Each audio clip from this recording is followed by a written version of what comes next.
আসসালামু আলাইকুম বন্ধুরা, সবাই কেমন আছেন? তো আজকে আমি পোড়া দিয়ে বেগুন ভর্তা করব, খেতে খুবই মজার হয়। তো আমার রেসিপি ফলো করে একবার হলেও পোড়া দিয়ে বেগুন ভর্তা তৈরি করে খেতে পারেন। এই পুরো শীতের মৌসুমে পোড়া দিয়ে বেগুন ভর্তা খেতে খুবই মজা লাগবে। তো এখানে আমি মাটির চুলায় বেগুনগুলো পোড়া দিয়েছিলাম, টমেটোগুলো সেদ্ধ করে রাখছি।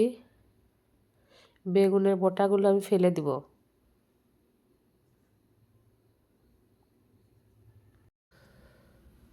টমেটোর খোসাটা ফেলে দিব।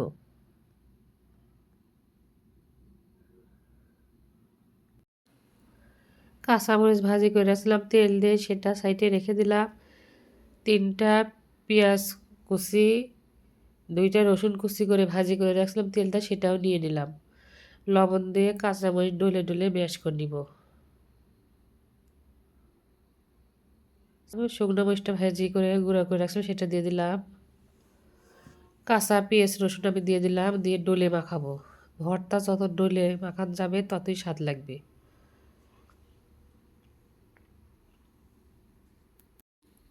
ভর্তাটা মাখানোর উপরও ডিপেন্ড করে ভর্তার কতটা মজার হবে।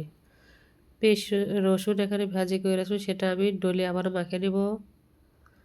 তো এখানে আমি টমেটোটা ভালো করে ম্যাশ করে নিব।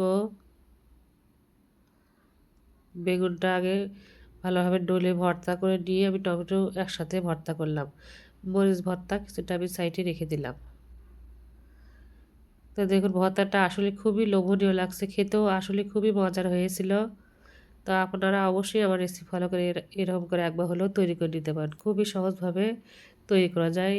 সামান্য একটু লবণ কম হয়েছিল, লবণটা দিয়ে দিলাম।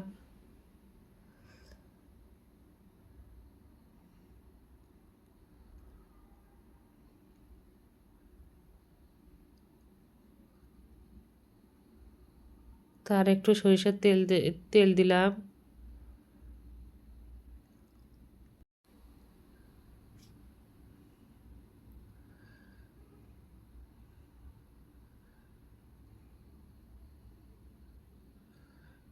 তো ভর্তাটা আমার প্রায় হয়ে আসছে। এ পর্যায়ে আমি সাইডে রেখে দিব। এ পর্যায়ে আমি টমেটো সালাদ করব। যে মরিচ ভর্তাটা রাখছিলাম সেটা আমি টমেটো সালাদের মধ্যে দিয়ে ডলে মাখাবো।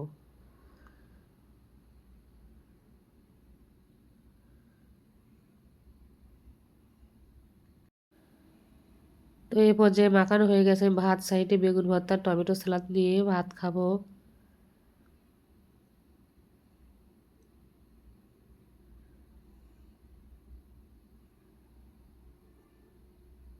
খেতে খুবই মজা হয়েছে। একবার হলেও আমার রেসিপি ফলো করে এরকম বেগুন ভর্তা তৈরি করে নিতে পারেন।